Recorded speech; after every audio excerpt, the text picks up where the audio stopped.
So it's now day 5 of owning the Nintendo Switch 2. And for initial opinions, I'm having a blast. I think the Switch 2 has an awesome build quality. It feels very high spec, and I'm very pleased with the resolutions that are available, like 4K 60 frames. I'm loving it. For launch for games, I picked up Cyberpunk, Street Fighter 6, the Tears of the Kingdom Switch 2 edition, No Man's Sky as a digital download, as it's on sale at the moment, and you got the Switch 2 upgrade for free, which makes it look good. And obviously, yes, Mario Kart World, which was the bundle title, so I got the bundle pack. But today, I just want to talk about Wind Waker, because as you know, the GameCube is now on the Nintendo Switch Online service, and I've been having a blast with Wind Waker. I think I've put in now around 10 hours of Wind Waker. And to be honest with you, replaying Wind Waker just makes me want a Wind Waker 2. And I know they've done the various DS sequels, but I really want them to revisit a Zelda on the Great Sea, or, just traversing an ocean on a boat, because I think Nintendo really need to perfect the Wind Waker gameplay. I think it's somewhat lacking in Wind Waker. That's not a bad thing. I think overall there is a great sense of adventure. You want to go to distant lands and chart the map. Even that small little gameplay loop is engaging enough. Feed the fish the bait, find mysterious little islands. Even though these islands are unpopulated, it's still kind of cool to travel there. And it really was the architect, in my opinion, for the Breath of the Wild aspect of whatever you see in the distance you can go to.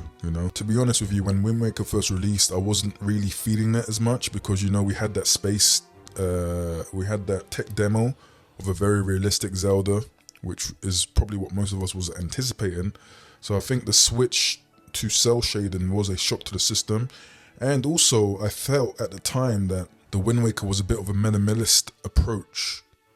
Minimalist in the sense that there is no, you don't really get multiple swords, multiple shields. You just get the basic sword and then you get the master sword sort of thing. I really wanted more out of Zelda at that time, I think.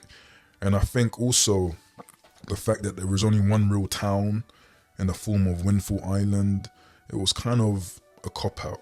Before we used to have Castle Town, Kakariko Village, Goron Village, Zora Village. All we really have is Windfall and Outset Island, and then there's the Rito Roost, or Dragon Roost Island, right? But I really, really, really want the next Zelda to go very heavy on deep sea traversal. And the fact that Tears of the Kingdom and Breath of the Wild omitted diving can allude to that. That's an aspect that a lot of us really missed out on. The Wind Waker just rekindled that sense of adventure of what a Zelda feels like. There's so much character as well, and that's something that was missing in Breath of the Wild and Tears of the Kingdom. In fact, the Link in those games he just seems like a puppet, like a flimsy puppet that doesn't really have much personality, and I think Nintendo needs to evolve away from this idea that Link is just really a tool. That's all Link is, a tool of the gods, right? Whereas the Link in Wind Waker displayed a bit of character.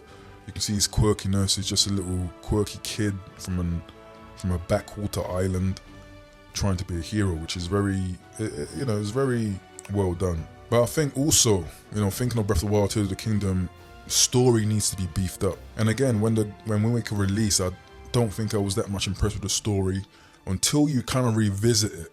And currently I'm at the point where you go down beneath the sea. And if you know what I mean, I don't want to really spoil it. It's just a very poignant and touching moment where everything's in black and white. The time has been frozen.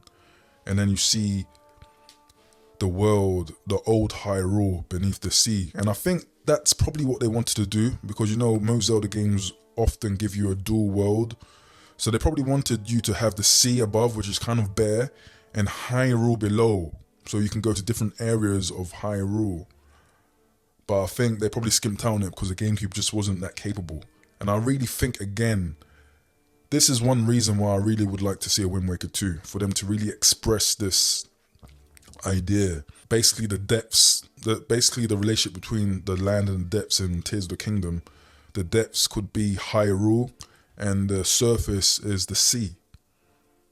That would be very awesome. Now again, there's Spirit Tracks and Phantom Hourglass, right? Which I think is a mistake, in my opinion, for them to do as a sequel to Wind Waker, which was a console game. But I think there is still place for a Wind Waker 2, where they could pick up from after Ganondorf was turned to stone. Maybe he's hidden somewhere beneath the sea, and there's some sort of reclamation process. I had this desire back in the day that Azora went down to see Ganondorf and unknowingly freed him by pulling out the sword. You know, something like that could really be good. And I think also the fact that the Nintendo Switch 2 itself goes away, it strips away the norms and gives us a number 2 after the name of the console. So I really think perhaps there is a theme for sequels for games that are second in the story. You know, Wind Waker 2, Majora's Mask 2. Obviously, the direction they take the next Zelda is going to be interesting, but I think to some degree elements of fatigue is seeping in, especially if they go the route of Breath of the Wild, you know, where it's very, the story is minimalistic, but the adventuring is key. I really think now they need to go hard on the story elements, because I think that's what we're missing now. Story, diving experience, large proper sailing mechanics, water experiences. With fatigue, I think a lot of us are fatigued with the old Hyrule, Death Mountain, and all of the typical topography that we are familiar with. I think the Great Sea will just create a sense of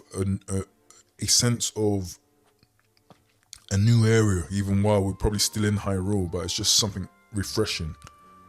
No pun intended, you know?